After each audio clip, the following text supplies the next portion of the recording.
Oi, João, boa noite. Eu queria começar esse bate-papo agora pedindo para que você falasse um pouquinho sobre a sua entrada na palhaçaria, né? Como que foi esse processo, o que te levou a essa escolha? A minha experiência com a palhaçaria, ela se deu dentro do Celeiro das Antas. Eu entrei no Celeiro das Antas, Luiz Regino fundou, em 1996. Eu fiz um curso com ele de teatro de bonecos. E aí, como era um curso assim muito técnico, a gente trabalhava muito foco, triangulação, porque a parte do boneco tem muito isso, da parte de animação com boneco, né? E depois de se passaram 2 anos e ele convidou a gente para ingressar num grupo e aí a gente fez uma iniciação rápida de 3 dias na linguagem do palhaço e dali então que iniciou essa minha experiência, né? O Zé Regina ia montando os números junto com a gente, orientando, então foi daí que se deu a minha primeira experiência.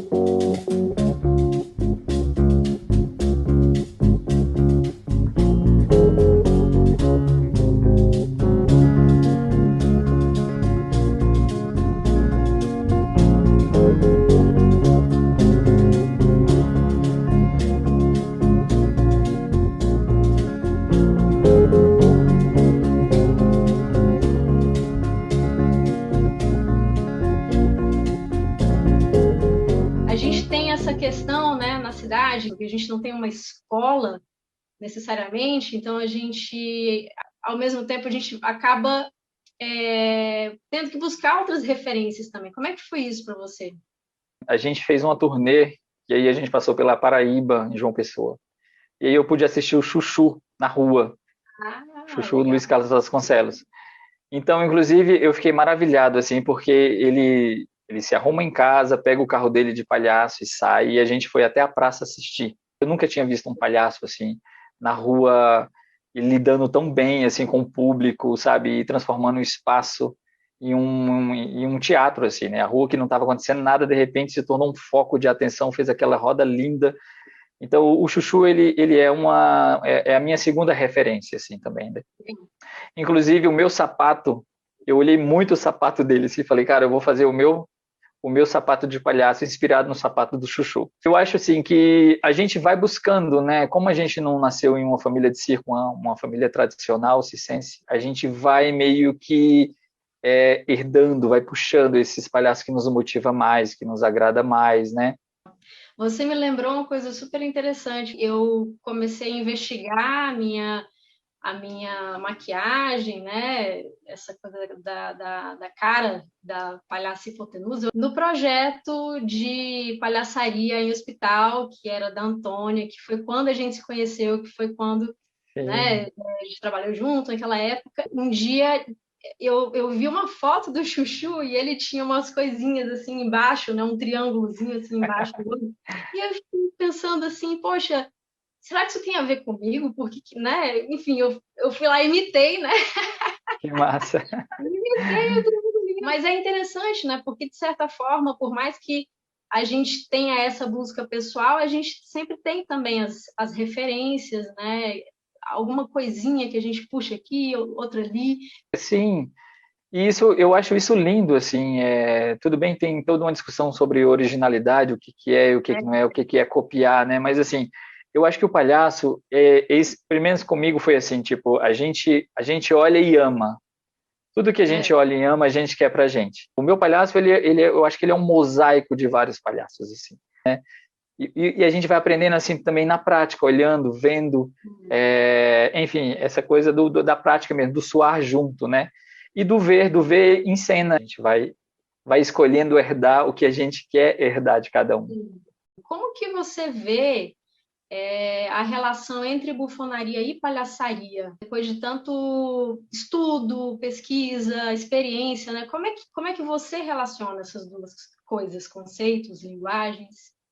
A única vez que eu entrei em contato com o Bufão foi dentro do Retiro do Lume, que eles têm um exercício, que eles fazem todo um ritual dentro de um jogo, que a gente começa a compor o nosso próprio Bufão, colocando deformidades e tudo, mas depois nunca mais eu fiz nada de Bufão, assim. A única coisa que eu sei, assim, que eles diziam muito pra gente, que o Bufão era o ancestral do clown, né?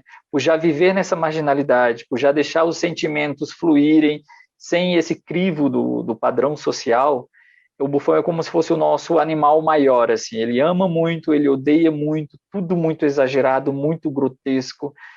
E aí o clown, quando isso vai para o clown, vai de uma maneira mais refinada, mais tranquila, mais, digamos, dominada, mas está ali na gênese, sabe?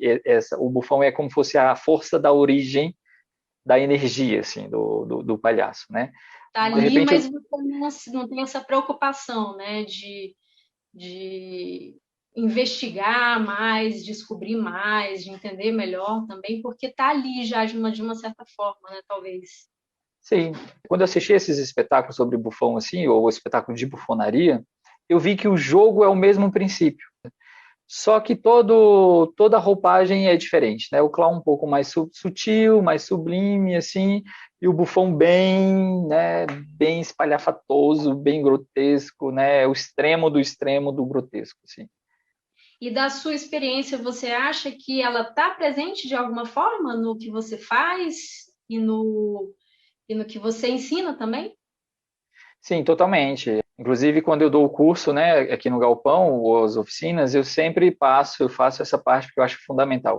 Eu acho que é a primeira porta, assim, que a pessoa entra para esse lugar do clown. Acho que tem que passar por aí, sabe? É o bufão onde termina de rasgar todas as resistências sociais, as máscaras caem todas e a gente se descobre aquele animal vivo, pulsante e vigoroso, né? Quando a pessoa tem essa experiência, o aluno tem essa experiência, eu acho que o restante é fichinha, assim, sabe?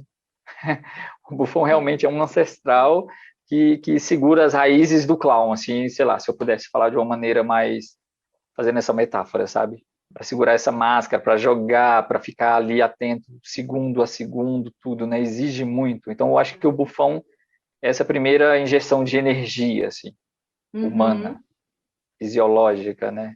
A gente é moldado a falar bem, a se comportar bem, a fazer silêncio, a moderar nossas emoções, a tudo, né? Então, quando a gente vai no curso do clown e vem o bufão, é totalmente o contrário. É tirar todo esse comportamento, limpar ele todinho, e aí ver que realmente a gente respira oxigênio, a gente tem saliva, a gente cospe, a gente arrota, a gente tem um processo metabólico, fisiológico, a gente peida, caga, faz sexo, essa parte brutal que só de vez em quando, por alguns momentos bem comportados, a gente solta um pouquinho moderado dentro da nossa educação social, né?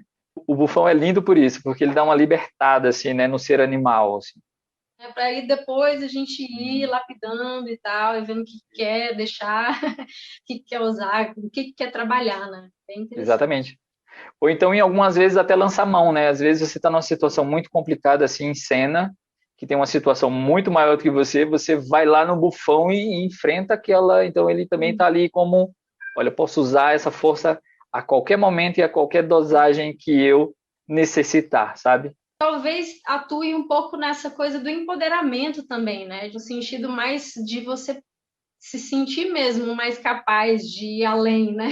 Com Uhum. mais liberdade, né? E aproveitando, como que você percebe essa relação com a palhaçaria, né? Então, por exemplo, a relação com a questão de gênero com a palhaçaria, né? Ou algum outro tema que você acha mais, né? Que tenha a ver com o seu trabalho. Eu Uhum. acho que depende de como você usa dentro do teu trabalho, sabe? É o como tu consegue inserir esse discurso e fazer ele funcionar. E para fazer ele Uhum. funcionar, tem que entrar dentro dos princípios da palhaçaria, assim, né? Porque o palhaço ele sai quebrando alguns modelos, né? Porque é naturalmente, quando você sai dentro das regras sociais, naturalmente você quebra modelos, você quebra parâmetros. Quem é homem, quem é mulher? Pô, o Pepe Nunes, naquela brincadeira, né, de beijar, que faz assim para dar um beijo, eu já vi ele beijando mulheres, eu já vi ele beijando homens. né? Isso cria nossa, um palhaço homem beijando outro homem. Ué, mas isso na sociedade é isso também, né? Eu acho que palhaçaria, assim, é corpo, né? Palhaçaria é a comunicação física o tempo inteiro. E se ela é física, ela é emocional, ela é energética, né? Ela é olhar no olhar, ela é percepção. E aí, eu acho que acontece que meio que confunde a gente, assim, é que a educação social, ela é tão... A gente foi moldado tão, assim, para dominar esses conceitos educacionais de comportamento, para a gente saber lidar no social, né? A gente tem que moldar tanto esse corpo que a atuação com esse corpo ele não serve na linguagem cênica. Então a gente está falando aí não só do corpo físico, mas do comportamento desse corpo. Por isso que fala muito em tirar as máscaras, né? Tirar os moldes, se rasgar um pouco, para ir, né? Chama até de, entre aspas, essência, para ir nessa essência física, para que esse corpo seja um corpo interessante cenicamente, né? Queria que você falasse um pouco, João, sobre o espaço Galpão do Riso, né? Que é um espaço que vocês têm já há tanto tempo, que vocês têm coordenado, né? Bom, o Galpão do Riso é um espaço que a gente costuma dizer que ele é um centro de pesquisa, ensino e difusão artístico, né? Então, desde 2003 acontecem cursos relacionados à iniciação do palhaço, à criação de número, né? A desenvolvimento de espetáculos de palhaço.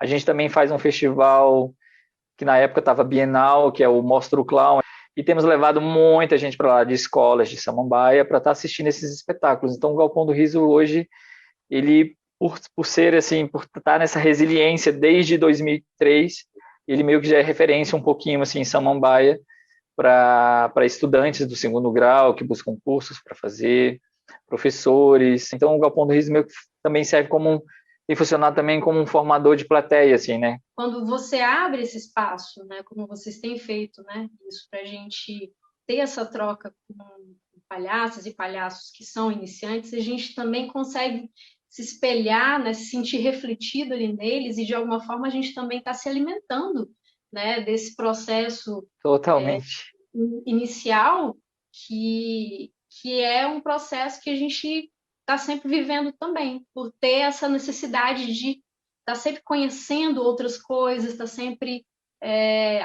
assistindo, se alimentando, né, de outros trabalhos, números. A gente nunca para mesmo de aprender. Exatamente. E de verdade, quando fala isso, é sem nenhuma coisa assim, ele está sendo humilde. Nossa, não tem nada a ver com humildade nesse sentido. É porque realmente, cara, é na prática, é nesses encontros, é nessa conversa de live hoje que eu sempre aprendo um pouquinho mais, um pouquinho mais, um pouquinho mais. E essa coxa de retalhos, né? Essa grande coxa de retalhos aí que é o conhecimento. Tem uma coisa linda, linda do Leris Colombaiani que ele fala. Vocês vão aprender comigo aqui hoje, mas eu só sou um. Vocês são 30, eu vou aprender 30 vezes mais do que vocês. Ah, que lindo! Isso é foda, né? Sobre essa discussão, eu acho muito interessante, 2 livros me vêm na cabeça no momento, que é A Arte de Ator, do Luiz Otávio Burnier, que ele dedica um capítulo inteiro sobre como faz a formação do clown, o papel do corpo, né? Eu acho que é um livro que vem acrescentar bastante na discussão e no conceito sobre clown também. E bufão também, ele fala muito sobre o bufão. E o outro, que a gente discutiu um pouco sobre corpo, o papel do corpo, né, na palhaçaria contemporânea, é o livro Palhaços, do Mário Fernando Bolognese. Ele fez uma pesquisa bem extensa em circos tradicionais, os circos pequenos, que rodam ainda hoje pelo interior do Brasil, e ele entrevistou palhaços e conseguiu até compilar alguns números escritos. E aí ele também dedica muito uma parte bem interessante sobre o papel do corpo na palhaçaria. Acho bem interessante. Preparei um cenário lindo para vocês. Vou até chegar um pouquinho mais perto aqui para vocês verem, ó. Essa palhaça é uma boneca feita de papel, de revista, que foi uma atriz do Maranhão, que fez o mestrado junto com a Paula, né, da mesma turma, que assistiu o número da Paula no mestrado e aí resolveu fazer a palhaça inspirada na palhaça dela, o bonequinho, tá vendo? Chegar um pouquinho mais perto para vocês verem. Ó. Muito linda, é a Chica Xaxim. E a Chica Xaxim, tá vendo? E aí é lindo Fantástico. porque eu acho que o teatro de formas animadas, né, comunga muito, é muito próximo, assim, né, em questão da técnica, triangulação, como eu tinha falado no início, de foco, de tudo, né. E aí ela desenvolve boneco e palhaçaria junto, e aí fez essa boneca e deu de presente para Paula. Até hoje ela está aí lindíssima. Está diretamente relacionado com a complexidade da nossa profissão, né? Tanto Total. teatro, quanto palhaçaria, quanto bufonaria, está tudo aí. Né? E mais complexo ainda é o tempo. A gente está fechando agora, né? Senão a gente ficava aqui até mais tarde, batendo papo, conversando, né? Trocando ideia. E obrigada mais uma vez. De nada, imagina. Muito obrigado a toda a equipe do BRCA pelo convite, foi maravilhoso falar um pouquinho sobre palhaçaria e sair um pouco dessa coisa enclausurada que a gente está nesse momento de pandemia, assim, né? É, Lindo demais, lindo demais. Muito obrigado. a joia. Obrigada, João.